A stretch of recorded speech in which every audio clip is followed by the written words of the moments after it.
Min sururi anfusina wa min sayyiati a'malina may yahdihillahu fala mudhillalah wa may yudlil fala hadiyalah.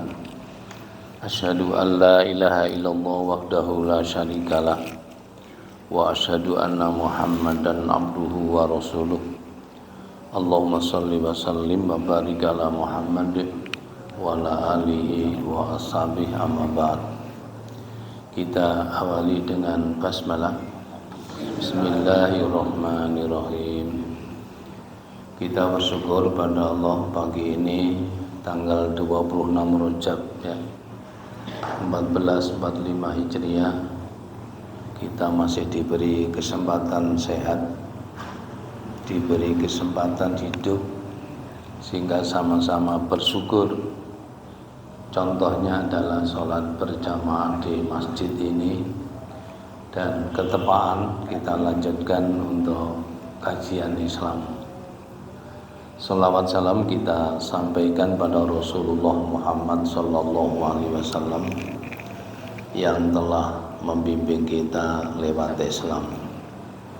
Satu-satunya cara, satu-satunya way of life kita untuk keselamatan, kemaslahatan di dunia wal akhirah. Amin. Jamaah rahimakumullah. Langsung saja materi ya, biar tidak lama-lama. Yang penting tidak ngantuk. Pagi-pagi ini kan enaknya ngantuk ya. Coba kalau kita mungkin, dan mungkin ini sunatullah ya, ketika kita kalau dulu mikul jenazah menuju pemakaman ya, kalau sekarang digelinding itu ya pakai kereta mayat. Ketika kita berjalan mengikuti kereta mayat, itu hati kita itu paham bahwa yang dibawa saudaraku ini hanya 3 perkara. Ini harus dipahami betul. Kalau tidak paham, rugi. Nanti arahnya kan kita, kompas kita kan tidak jelas. Ketika kita membawa jenazah ke pemakaman, maaf loh, jangan keliru. Biasanya orang-orang itu mengatakan peristirahatan yang terakhir, itu sangat keliru itu. Kuburan itu bukan peristirahatan terakhir, itu si ono terus, si ono telu maneh. Malah nek dijelasno setelah kita nanti di pemakaman itu, yang kata orang peristirahatan yang terakhir itu masih ngelilir lagi, kita dibangunkan yab'atsuman fil kubur, kita dibangunkan oleh Allah dari alam kubur. Berarti kan belum peristirahatan terakhir itu. Apalagi kalau kita baca Quran, wa idzal kuburu bu'tsirat. Piye nasibmu nek awakmu nglilir itu ke alam kubur nanti? Nasibe lho ya apa? Ada lagi wa idzal bagaimana? Wa idzan nufusu zuwijat. Banyak sekali itu di dalam surah Haji itu jelas. Wa idzan nufusu zuwijat. Bagaimana nasibmu nanti ketika nafasmu, nafas di situ adalah roh ya. Roh dikembalikan ke jasadnya lagi, artinya hidup kembali. Maaf ya, bahasa Quran itu bahasa sastra tinggi, sehingga melayuni mrene kadang-kadang merono gitu loh maksudnya. Coba lagi kalau kita lihat, wa tarol jibala taksabuha jamidatan, ditambah dulu biar kita lebih mantap pada Quran. Wa tarol jibala taksabuha jamidatan wa hiya tamurru marra sahab. Mungkin kamu melihat gunung itu diam saja, ugek-ugek pancat itu. Kamu mungkin melihat gunung itu tetap diam saja, paling-paling meledos kayak Semeru. Nah, tapi menurut Al-Quran, wahya tamurru marra sahab, padahal dia itu jalan kayak awan itu. Gunung itu berjalan kayak awan. Nah, ini membutuhkan penjelasan kan. Sebenarnya yang berjalan bukan gunungnya, tapi sing dialoki ku apa itu? Ya bumi ini berjalan, itu loh maksudnya. Nah, cuma dia nunut bumi, akhirnya kayak yang berjalan gunung. Itu menunjukkan bahwa gunung itu berjalan karena ikut bumi. Disebut sebagian, tapi dalam istilahnya adalah seluruhnya. Ya kalau kita panjangkan lagi, kalau kita sholat, iftitahnya itu kan sampai 12 macam. 12 macam iftitah itu. Cuma biasanya yang umum kita pakai wajah tuh, yang lebih ringan nending dah. Allahu Akbar. Wajah tuh wajiyah tanpa ini lah ya. Wajah tuh wajiyah lilladzi fatarus samawati wal ardo hanifan muslima wa ma ana minal musyrikin. Inna sholati wa nusuki wa mahyaya wa mamati lillahi rabbil alamin la syarika lahu wa bidzalika umirtu wa ana minal muslimin. Saya hadapkan wajahku, maksudnya bukan wajah tuh ya, bukan wajahku, tapi seluruh hidup ini kan. Aku hadapkan diriku gitu. Jadi kalau kita pas membaca doa iftitah itu menganggap diri kita itu menyerahkan diri kepada Allah, bukan wajahnya saja, tapi bahasanya memang wajah. Oke, alhamdulillah. Kembali kepada kita tadi, kalau kita mikul orang ke tempat pemakaman tadi, itu sebenarnya yang di bawahnya 3. Yang di bawahnya 3. Kalau dia seorang muslim tentunya sama-sama kita. Di bawah saja. Tenang. Ya, di bawah saja. Dilirak-lirik gitu. Di bawah saja, tenang. Jadi 3 perkara yang dibawa orang itu kita mungkin lali nek sing kita pikul iku padha karo kita akan ke situ sama ya? Nah, yang dibawa 3 perkara. Pertama adalah kain kafan, jelas itu. Kain kafan tidak boleh yang baik-baik. Kain mori lumayan 3 lapis ya, sudah bagus ya. Lalu yang kedua, iman harus kuat dan lurus. Ini yang kedua, ini yang penting. Ya kita harus pelajari ke sana. Yang ketiga adalah amal soleh yang maksimal. Nah dari situlah saya ternyata berangkat dari sudut akidah. Mungkin nanti kalau yang sudah pernah mendengar keterangan ini, itu sebagai tausiah, sebagai refreshing. Bagi yang belum pernah, itu merupakan ya istilah manten itu apa ya? Ya tausiah. Kalau tausiah itu refreshing, kalau tausiah adalah pengarahan. Jamaah sekalian, akidah itu karena harus lurus tadi, itu harus kita pelajari betul-betul. Jadi yang dibawa tadi, yang kedua adalah iman kuat dan lurus. Ini kita pelajari di sini. Iman ini bisa kuat dan lurus, kita harus paham ilmu tauhid dulu. Ilmu itu ya ilmu tauhid itu mengesahkan Allah. Bahkan ilmu ini banyak sekali. Ada ilmu tauhid, ada ilmu akidah, ada ilmu usuluddin, bahkan ada ilmu kalam. Cuma kita tidak usah banyak-banyak mempelajarinya. Lewat kajian-kajian itu sudah mampu kita. Apalagi ya ustadznya membicarakan akidah, kita mesti memperhatikan karena akidah itu harus lurus ini, tidak boleh bengkok. Ngene saja tidak boleh, ngene lagi tidak boleh, harus lurus. Itu akidah. Jadi ada anak-anak kita yang belajar di pesantren mungkin ya di sekolah-sekolah agama.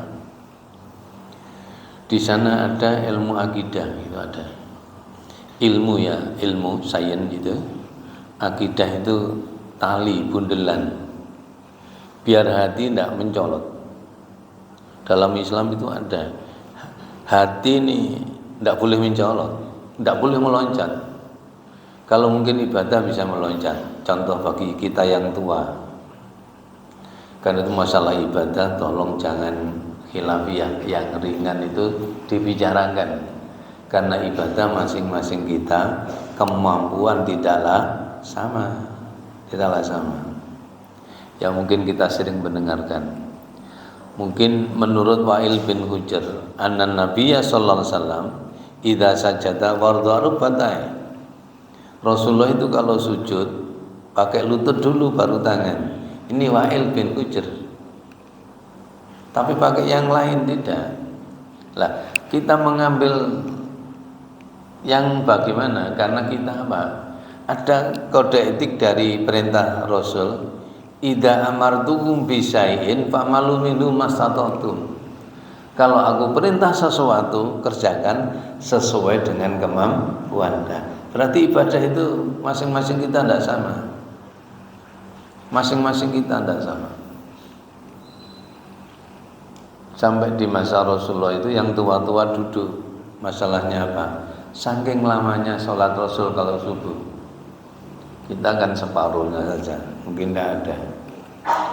Jadi jamaah sekalian, yang penting itu harus lurus itu.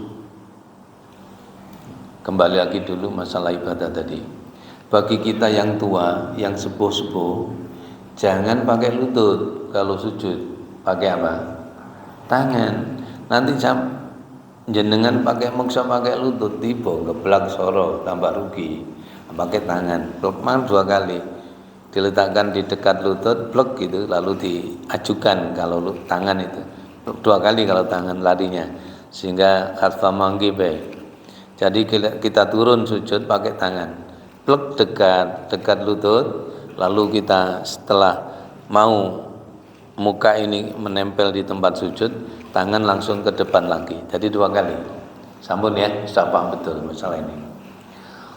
Untuk yang selanjutnya ada lagi ilmu usuluddin. Ilmu usuluddin. Di Gontor itu ada ilmu akidah, itu namanya ilmu usuluddin, itu anak-anak mereka.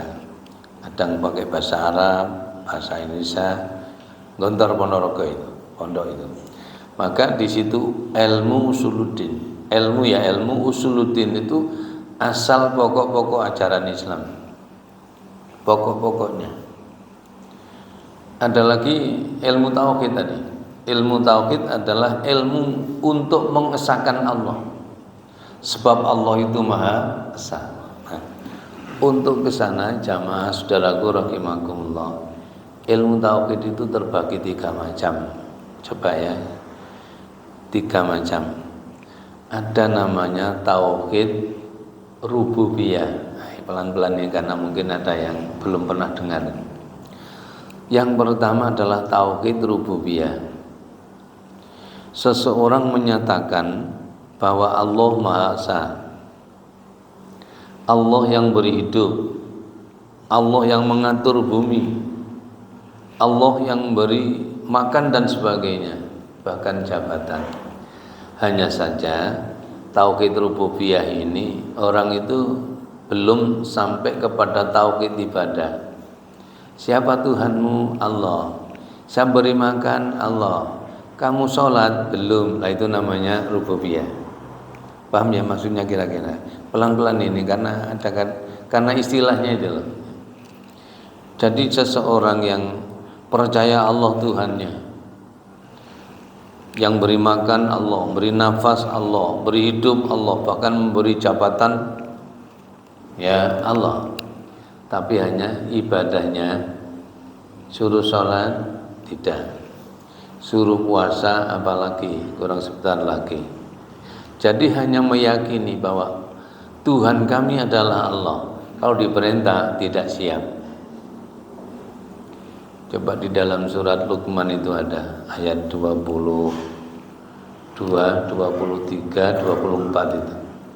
Yang pertama, wa may yuslim wajhahu ilallah wa huwa muhsinun faqad istamsaka bil urwatil wuthqa wa ilallahi aqibatul umur. Siapa hidup menyerahkan diri Islamnya secara totalitas ilallah, di situ tetap wajhahu. Wa may yuslim wajhahu, siapa yang menyerahkan wajahnya, maksudnya seluruh tubuhnya, hidupnya ini ilallah, pada Allah. Faqad istamsaka bil urwatil wuthqa, sama dengan berpegang pada tali yang kuat.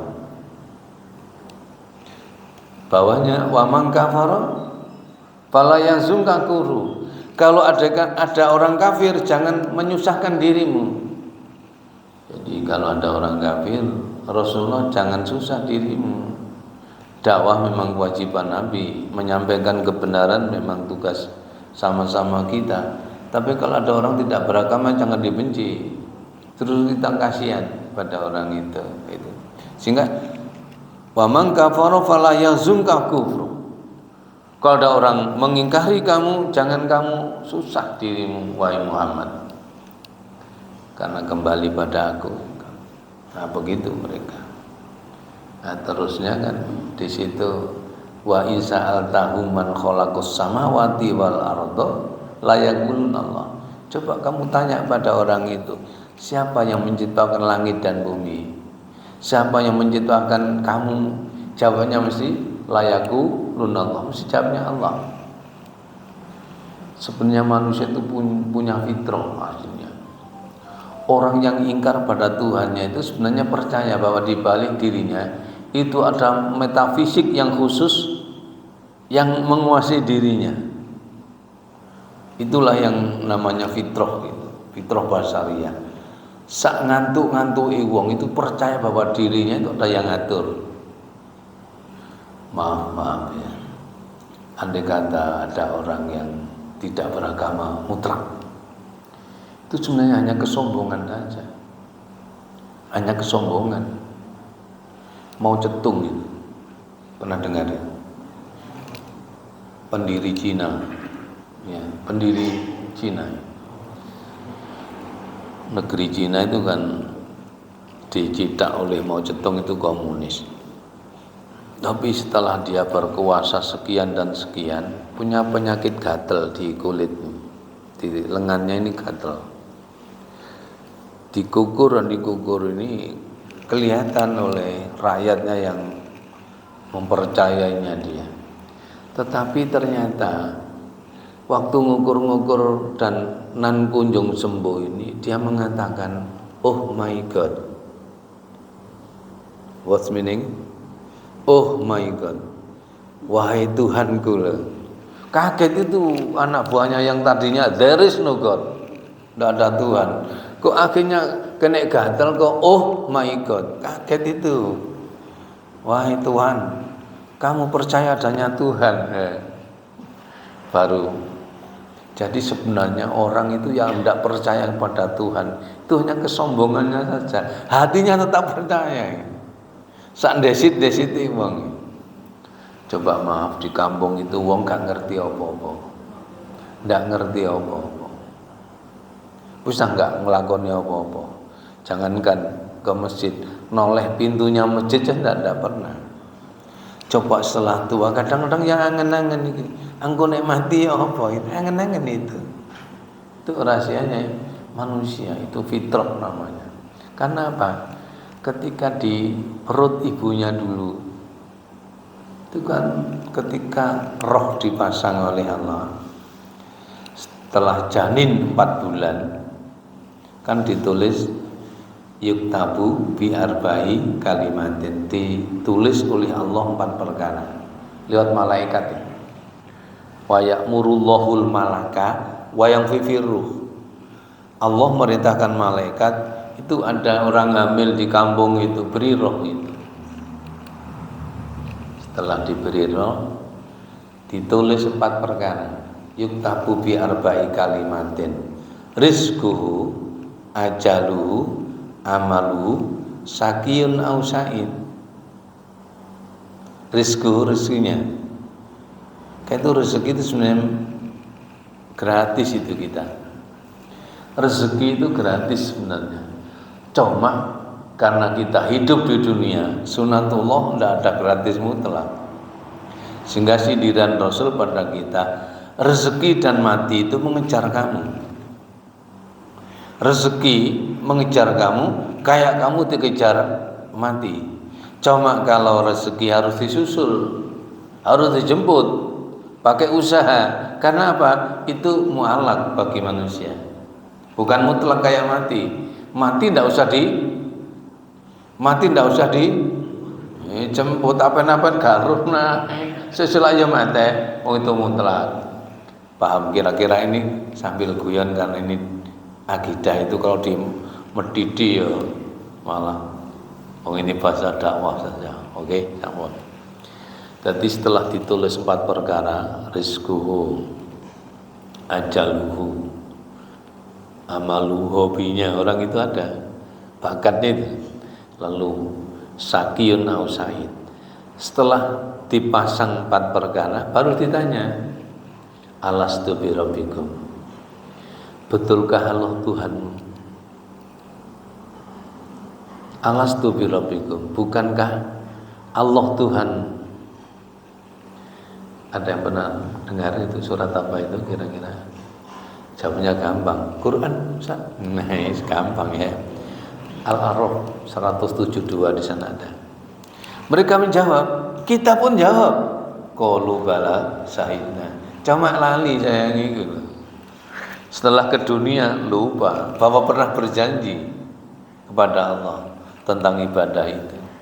Kan itu di dunia itu yang percaya pada agama itu ya hanya manusia dan yang gaib adalah jin.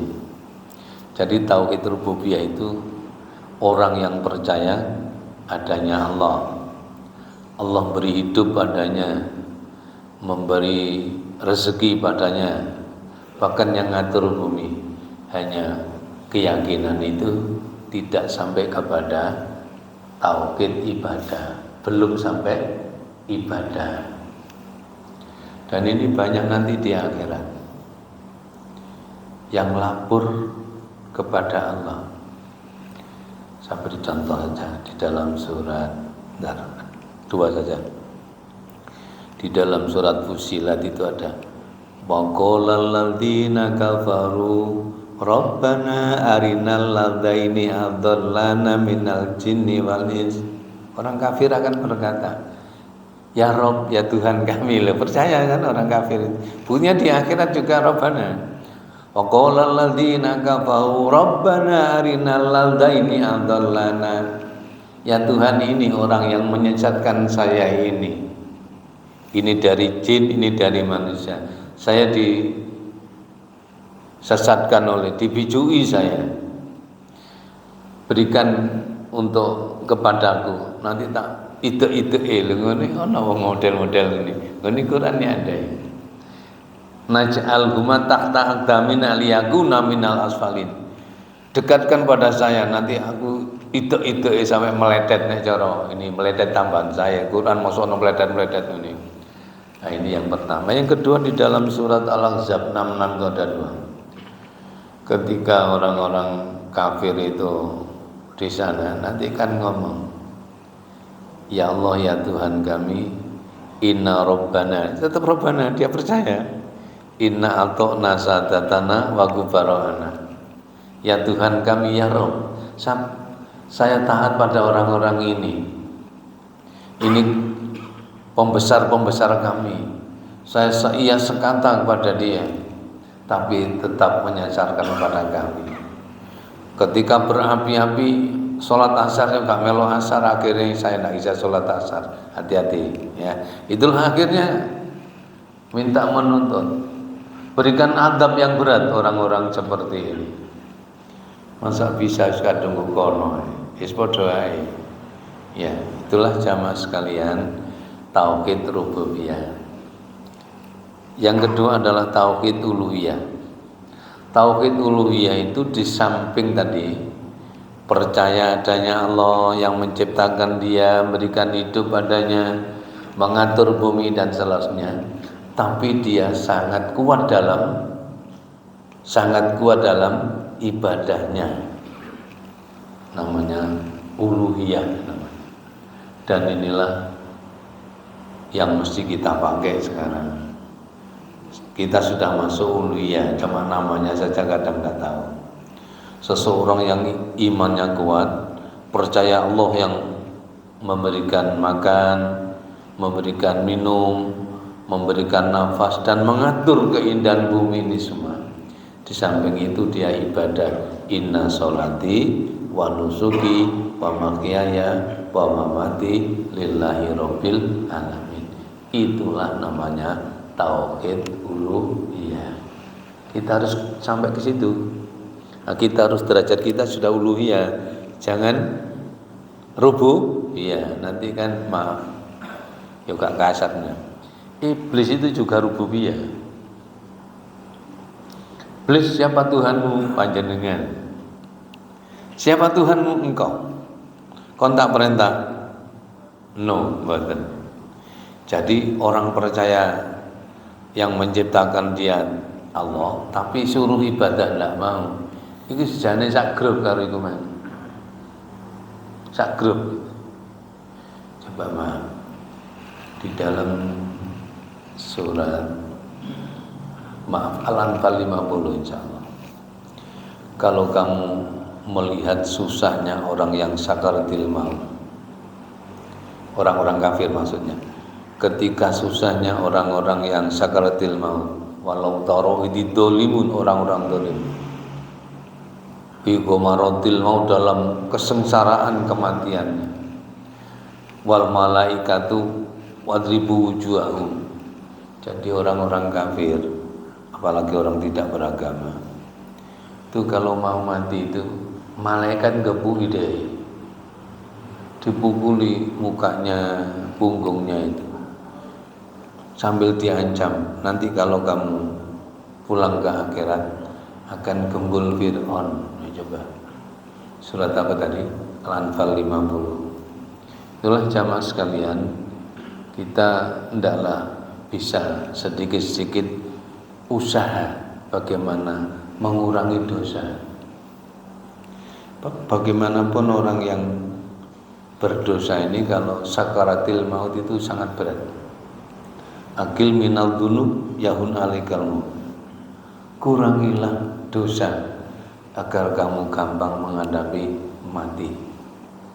Termasuk mengurangi bakhil. Hidup di dunia jangan sampai terlalu bakhil. Melki oleh, cedil oleh, tapi ojo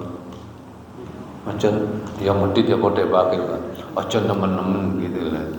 Jadi kalau nemen-nemen itu nanti kan diancam. Orang bakhil itu resikonya berat. Ya, sampai nanti kalau mendekati ajal itu malaikat gebudai gara-gara apa? Bakhil. Ya, jangankan sedekah, dimakan saja sangat diatur, dieman-eman ya apa isane bertumpuk-tumpuk. Padahal kalau sudah tumpuk itu motivasi. Ini milikku, ini milikku. Memanfaatkan tidak bisa. Memanfaatkan tidak bisa.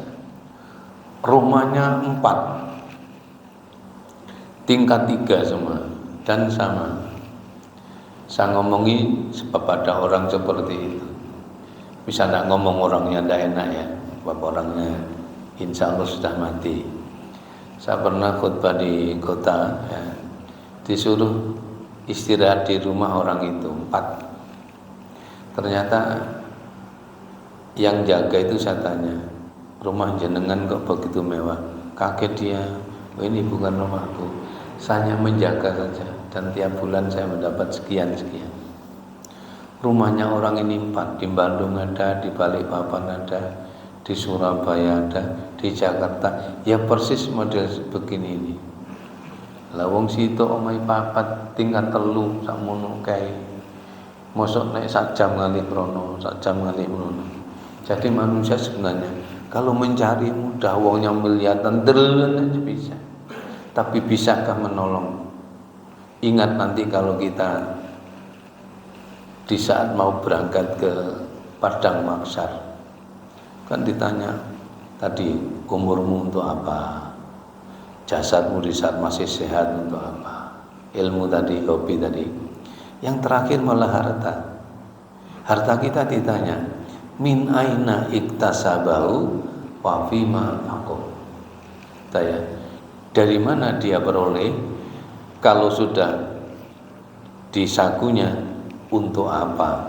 Jadi harta itu tidak nempel pada dirinya, di luarnya, tapi nanti pertanyaannya lumayan banyak. Cara bekerjanya bagaimana? Kalau sudah dapat, dimanfaatkan untuk apa? Dan jadi kita sudah masuk uluhiyah, insya Allah semuanya ini. Kan di samping kita ibadah kuat, terutama sholat, kita yakin bahwa kita hidup ini diciptakan oleh Allah, diberi makan, diberi minum, dan lain sebagainya. Sekarang yang terakhir adalah tauhid asma wa sifat. Saya ulang tiga keterangan ini. Yang bawah tadi tauhid rububiyah, keberatan ibadah. Tauhid uluhiyah sangat kuat ibadahnya. Lalu di samping itu ada lagi tauhid asma wa sifat. Asma itu nama, sifat dan sifat Allah. Sehingga kita usahakan kenal nama-nama Allah walaupun tidak seluruhnya. Terutama di saat kita ada kerepotan, ada kesulitan, panggil Allah itu yang Maha Kuasa dan Maha Memberi. Biasanya di sama Al-Qur'an yang halaman 2 dan 3 itu cetakan Indonesia biasanya. Kalau Timur Tengah tidak ada. Kita bisa buka, ternyata di situ ada Asmaul Husna. Cuma cara membacanya harus betul.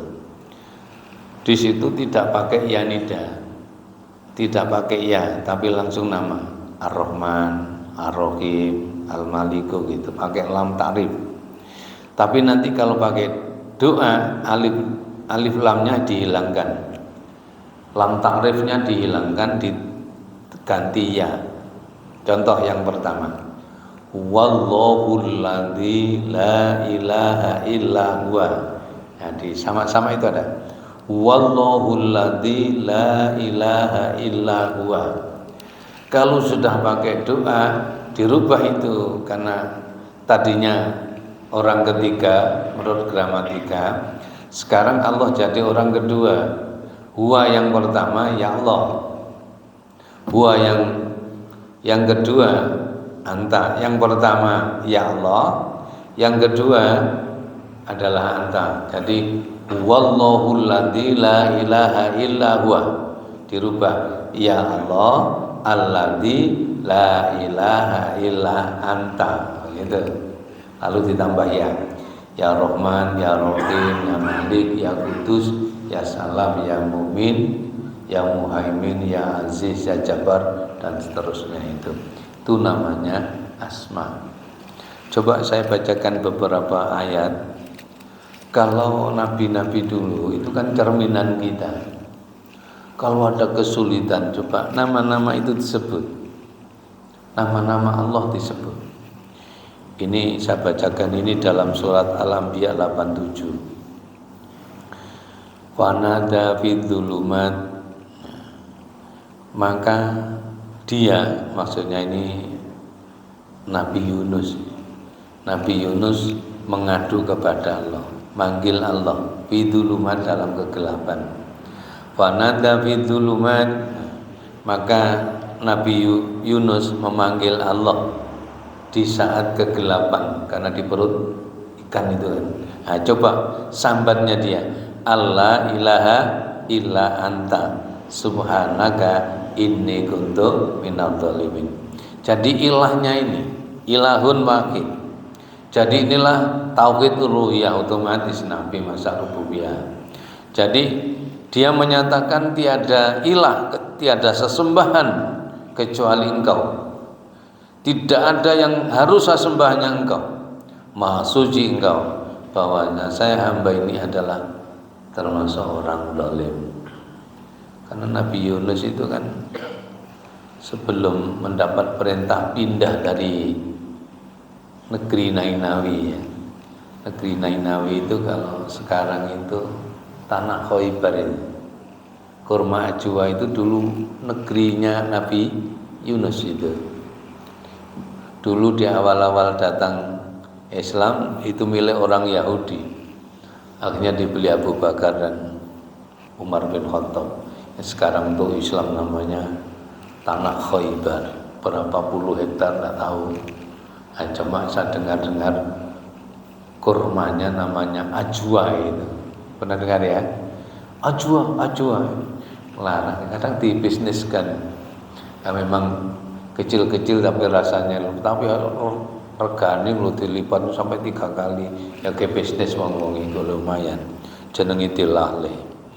Tadi di situ Nabi Yunus dia menyatakan Allah ilaha. Ini di sini titiknya. Tiada yang bisa aku sembah. Ini kan namanya asma wa sifat. Lalu inni kuntu minadh dhalimin. Yang selanjutnya ini Nabi Ayub. Ketika badannya diterembel sakit payah Nabi Ayub. Maaf ya, kalau kita saat sakit jangan ngersulo. Jenengan disayang Allah, dosanya dihapus itu. Ane misu atumbo ya repot itu. Kalau kita sakit, tapi nek nemen-nemen yo kadang biayane yo akeh yo repot ya kan. Ya. Tapi orang mukmin kita kalau sakit itu dosa-dosa kita dihapus itu. Ya itu. Wis padang ya begini terus nanti dewi lu enggak saya. Wis padangin nemen ya selo. Ya, ini masaniya dzurru wa anta arhamur rahimin. Ya Allah, hamba ini sakit. Ya. Hamba ini sakit, kata Ayub. Wa anta arhamur rahimin. Maha Rahman dan Maha Rahim. Engkau Maha Kasih dan Sayang. Jadi kalau kita kesulitan, perbanyaklah bismillah. Sampai kita mau keluar rumah, bismillah tawakkaltu 'alallah la haula wala quwata illa billah. Minimal kalau mau makan bismillahirrahmanirrahim, mau wudu bismillahirrahmanirrahim. Tidak ada nama-nama Allah yang di situ kan, Rahman dan Rahim. Semakin banyak kita sebut, itulah namanya asma sifat. Perintah tauhid kita sudah gini. Perbanyaklah mengucap terutama bismillahirrahmanirrahim. Bahkan siapa yang mengucap bismillahilladzi, berdoa maksud saya, bismillahilladzi la yadurru ma'asmi syai'un fil ardi wala fis sama wa huwas samiul alim. 3 kali. Perintahnya 3 kali bagi yang mampu. Bismillahilladzi la yadurru ma'asmi syai'un fil ardi wala fis sama wa huwas samiul alim. Mana yang termasuk nama Allah ya? Samiul alim itu. Sehingga siapa mengucap doa itu 3 kali di pagi hari, dijaga sampai sorenya. Siapa mengucap bismillahilladzi la yadurru ma'isman fil ardi wala fis sama wa samiul, sore harinya dijaga Allah sampai paginya. Hebat sekali. Terutama kita sering di jalan ya, silakan minimal kalau mau kendaraannya nek gak iso dungane liyan-liyan ya cukup bismillahirrahmanirrahim. Syukur-syukur nek iso bismillahi majreha wa mursa. Kalau enggak bisa ya bismillahirrahmanirrahim. Sering-seringlah mengucap itu. Nah, seperti Nabi Ayub tadi. Yang selanjutnya ya tentu Nabi Musa. Nabi Musa pernah itu juga sama. Ketika jalan-jalan ke pasar, di pasar itu karena siang hari kan sepi, ada orang yang gelut ini, tinju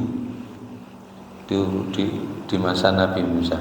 Nabi Musa itu waktu itu diambil anak angkat oleh Fir'aun, melebu pasar, ternyata ada orang gelut, jotosan, hal wajada, dia ketemu rajulaini yang tantilan dalam surat Qasas. Dia ketemu 2 orang yang sedang bertengkar. Hadza min syi'ati wa hadza min aduwi. Yang satu bangsanya orang Israel, yang satu orang Kipti. Bahwa kazahu Musa, maka ditempelin musuhnya ini, wakodoale mati, cek ini langsung mati. Berarti tangannya ini ono apa nih, cek ada mujizatnya. Nah itulah waktu tidak sengaja itu langsung ini dalam tu nafsi waghfirli, ya Allah saya sudah salah ini, ampunilah hamba. faghfara, maka Allah mengampuni. Nah, terus innahu wal ghafurur rahim. Tadi saya baca di dalam rakaat yang kedua tadi, Nabi Ibrahim, ya. Faman tabi'ani fa innahu minni. Ketika ada orang-orang yang macam-macam, ada yang taat kepadaku, ada yang tidak, kata Nabi Ibrahim. Faman tabi'ani fa innahu minni. Dakwah Nabi Ibrahim, siapa ikut aku berarti saudaraku, ya Allah. Wa man asani fa innaka ghafurur rahim. Kalau memang menentang aku, saya serahkan panjenengan. Gak melok-melok gitu. Jadi, tapi Allah disebut ghafurur rahim. Wa man asani fa innaka ghafurur rahim. Jadi kalau jenengan tukang dakwah, jangan memiliki sifat apa? Dendam. Kalau ada orang terima, ya terima kasih oleh hidayah Allah. Kalau tidak terima, ya aja dendam, awas kan kata undang nak digawe, itu repot itu. Jadi begitu dalam dakwah itu, ya ada yang terima, ada yang tidak. Ingat Nabi kita dakwah pertama di Habasah, satu pun tidak ada orang terima kecuali rajanya. Pindah lagi ke Taif, malah tidak ada orang yang terima, malah ada nom-nom gemplangi kerikil cilik-cilik itu sampai kelajaran Rasul. Pindah lagi baru ke Madinah, berhasil. Itulah jamaah sekalian, saya rasa cukup. Jadi pembagian tauhid ada 3 ya. Tauhid rububiyah itu tauhid rendah, hanya orang percaya pada Allah tapi ibadahnya belum nyampe. Lalu ini yang tauhid uluhiyah, di samping yakin akan kehidupan diciptakan Allah dengan segala aspeknya, tapi dia juga beribadah kepadanya. Itulah tauhid uluhiyah. Di samping itu untuk kesempurnaan, perbanyaklah kenal nama-nama Allah itu. Di samping yang terpenting lagi, mesti sifat-sifat Allah itu positif, maha tinggi, sehingga hal-hal yang berbau merendahkan Allah jangan dipakai. Contoh begini, tapi jangan diumumkan ini karena kita kan tidak sama kadang. Kita tuh sering kita dengar Allah ditambah Gusti, pernah dengar ya? Ya, apa itu? Gusti Allah, Gusti Allah, Gusti Allah, Gusti ini digeden. Nah itu ya nek nurut Jawa ya oleh Islam kejawen, tapi terlalu rendah julukan Allah itu. Allah Ta'ala gitu saja, Allah Ta'ala, Allah Maha Tinggi. Kalau Gusti itu kan raja-raja yang dulu kan celukane Gusti, bahkan bisa menjadi pangeran gitu. Biasanya ada lagu-lagu di kaset-kaset itu kan ada ngawiti ingsun nglarasi iran kelawan muji maring pangeran. Nah, itu sebenarnya terlalu rendah nyebut begitu, tapi tidak apa-apa, itu senengane niku. Di kita sebut Allah Ta'ala. Rasulullah disebut loro malah, Gusti karo Kanjeng. Tampil malih dur Nabi malah. Kene Gusti tok, Gusti Allah. Kene Gusti Kanjeng malih dhuwure. Itu bisa di lagu-lagu itu. Anta syamsun anta badrun anta nurun fauqa nuri. Itu sebenarnya terlalu tinggi juluki Nabi. Ngelem Nabi boleh-boleh, tapi sebenarnya Nabi itu tidak untuk dilem, untuk diikuti sunnahnya dan ajarannya. Jadi apa oleh ngelem Nabi? Ya oleh tapi mengikuti sunnahnya itu lebih bagus itu.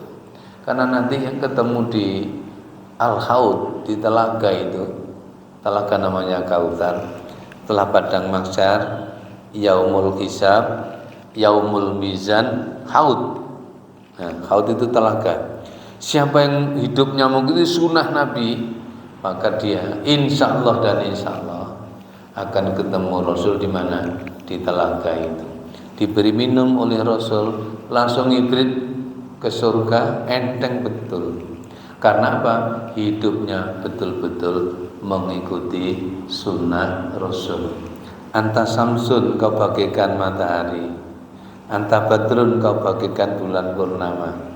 Ya kenek-kenek ngelem Nabi, tapi nek jenengan ngelem istrinya, engkau dik koyo tempe bunder ser, sampean kapan Mas mulai? Nah itu kan begitu. Pemane ya awakmu kok bulan dik bunder ser. Aku gak penting sampean lemes padha tuweke. Sing penting ana abang-abang kok meja ben esuk. Itu namanya sunnah nabinya ya. Ijo-ijo kok meja itu, bukan ngelemnya itu. Itulah yang dimaksud, contoh yang paling real dan mudah. Ada lagi yang terlalu tinggi. Anta nurun fauqa nuri. Engkau cahaya di atas cahaya. Engkau nur di atas nur. Akhirnya kan Allah di bawahnya ya. Allahu nurus samawati wal. Di situ diberi nur ala nur. Cahaya di atas cahaya.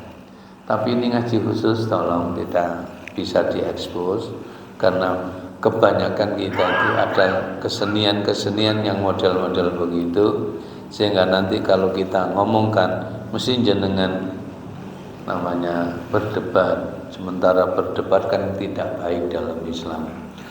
Ngaji boleh, musyawarah yang bagus boleh, tapi berdebat tidak perlu.